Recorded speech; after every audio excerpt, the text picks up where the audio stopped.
최정혜 정관님, 차관님들 안녕하십니까? 예.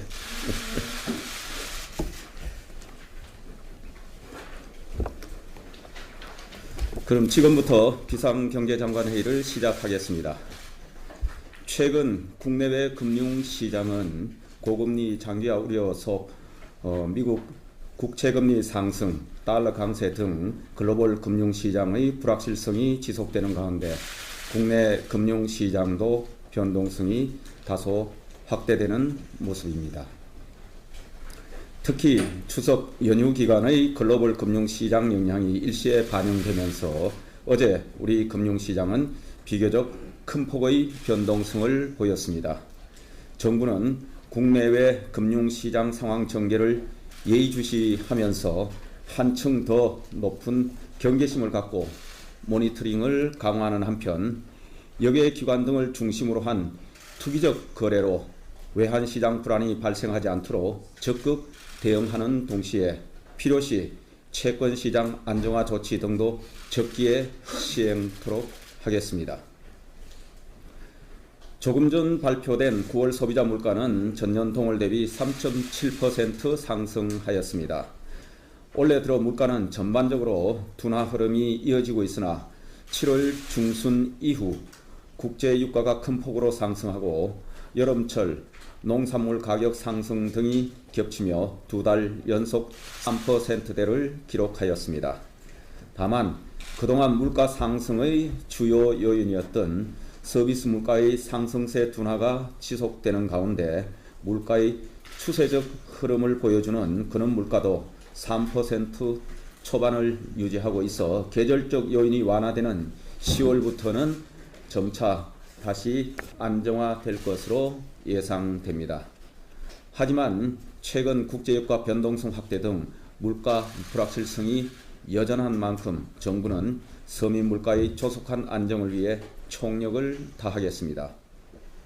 특히 농축수산물의 경우 이달 말 관계부처 합동으로 김장재료 수급 안정 대책을 마련하여 배추, 무 할인 지원, 정부 공급 확대 등을 통해 서민 김장 부담을 덜어드리고 생산 부족으로 가격이 오른 사과는 계약 재배 물량 15,000톤을 최대한 신속히 출하하여 가격 안정을 유도하겠습니다.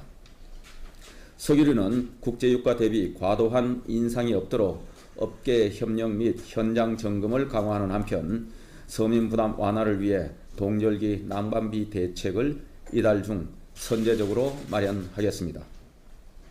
한편 우리 실물 경제의 경우 생산 수출을 중심으로 반등 조짐이 확대되는 모습입니다. 8월 광공업 생산이 우리 경제 견인차인 반도체 생산의 큰 폭 개선에 힘입어 38개월 만에 최대폭 증가하였고 제조 가동률도 1년 만에 최고 수준을 기록하였습니다. 9월에도 반도체, 자동차 등 주력 품목의 선전으로 수출이 작년 10월 이후 가장 양호한 모습을 보임에 따라 회복 흐름이 이어지고 있는 것으로 보입니다. 다만 고금리 장기화, 주요국 경기 둔화 등 대외 불확실성이 상당한 만큼 한순간도 긴장의 끈을 늦추지 않고 경기 회복세 확산을 위해서 정책 역량을 집중하겠습니다. 이러한 차원에서 그동안 경제규제혁신 TF 운영 등을 통해 약 15조 8천억 원의 기업 투자가 신속히 집행되도록 지원한 데 이어 이번에는 반도체, 모빌리티 등 첨단 산업의 혁신을 적극 뒷받침하기 위한 산업 현장의 규제 애로 해소 방안을 마련하였습니다. 2차 전지의 경우 벽, 기둥 등 주요 구조부와 배관, 재질 등에 대한 별도의 위험물 취급시설 안전기준을 마련하여 기업들의 비용 부담을 완화하고 신속한 투자를 지원하겠습니다.